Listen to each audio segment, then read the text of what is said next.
Long live the royals! Long live the monarchy! God save the queen! And something. I don't really have an intro for this. So Long Live the Royals was a Cartoon Network pilot from all the way back in May of 2014, and just like 90% of the pilots Cartoon Network produces, it never really was picked up. However, I guess someone at Cartoon Network liked this show enough to give it a 4-part miniseries to air in December, sort of in the same vein as something like Over the Garden Wall. The series was about a royal family, a king, a queen, and their 3 children, so it sort of played out like a family sitcom. When I first saw this, I thought it was going to take place in like medieval times or Victorian times, and they're just going to put a sort of a contemporary spin on it.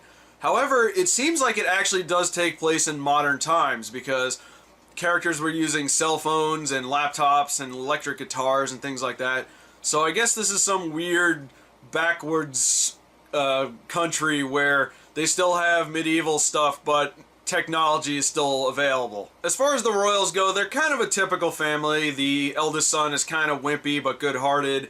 The daughter is a bit rebellious, and the youngest son is kind of a brat.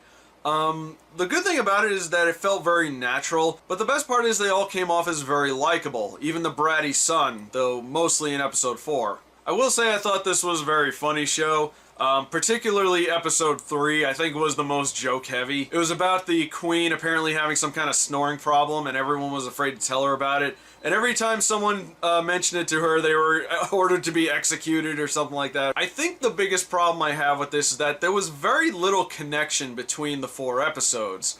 It was supposed to be sort of a Christmassy kind of thing, where they were celebrating, you know, their own, you know, made-up Christmas story or whatever.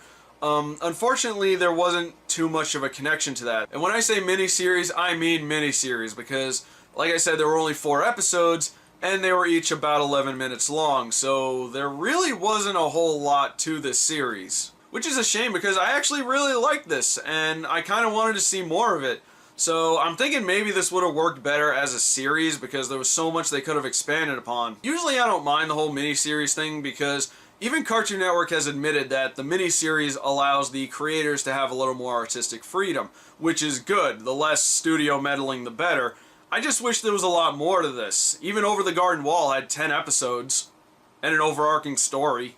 But like I said, for what it was still pretty good, and hopefully we'll get to see a little bit more of it, especially since the series ended on somewhat of a cliffhanger, but we'll see what happens. But that's all I got for Long Live the Royals. Leave a comment below and let me know what you thought of it. And are there any animated pilots you'd like to see come back, at least as a miniseries? My name is Rob, and have a wonderful day.